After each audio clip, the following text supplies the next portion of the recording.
Qu'est-ce qui arrive si je ne m'inscris pas à la commission scolaire? On va regarder les conséquences. Beaucoup de parents, effectivement, choisissent de ne pas inscrire leurs enfants pour plusieurs raisons. La peur, par exemple, que la commission scolaire ne soit pas d'accord avec la méthode pédagogique qu'utilisent les parents. La peur d'avoir peur, parfois aussi. La peur du type d'évaluation que fait cette commission scolaire en particulier. Le problème va surgir lorsque quelqu'un aura fait quelque chose. Ça peut être un voisin, ça peut être un membre de la famille, ça va être un ex-conjoint, et tout d'un coup appelle la direction de la protection de la jeunesse pour dire les enfants de ma voisine finalement sont tout le temps dans la cour, ils ne sont pas à l'école. Et là, c'est sûr que la DPJ va faire une vérification pour savoir qu'est-ce qui se passe.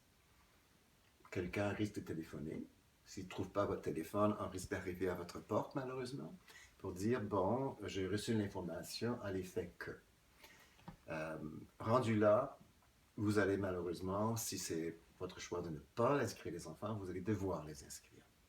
Parce que si vous refusez de les inscrire, pour l'intervenante de la DPJ, ce sera vu comme finalement une situation où la sécurité de l'enfant serait compromise.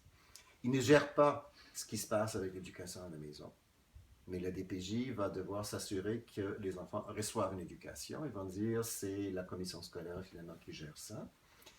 Il y a quand même dans la loi sur l'instruction publique petit passage d'une phrase qui parle de l'évaluation qui doit être faite de l'expérience éducative de l'enfant. Et bien sûr, c'est le pouvoir de la commission scolaire.